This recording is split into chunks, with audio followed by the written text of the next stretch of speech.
برای درست کردنش یه تیکه کوچولو نون لواش نرم احتیاج داریم. روش پنیر میمالیم و اگه دوست داشتیم چند تا تیکه گردو یا اگه دوست داشتیم یه مقدار سبزی خوردن یا گوجه یا خیار روش میذاریم. اما پیشنهادم اینه گوجه خیار نذارین چون نونتون مرطوب میشه. بعدم میبندیمش خیلی راحت.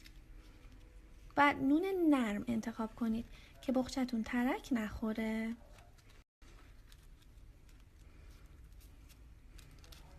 به همین راحتی پیازچه رو دور نونمون گره میزنیم. به همین راحتی و با مزگی.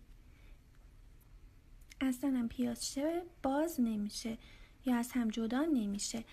اگر از پیازچه های بلند استفاده کنید میتونید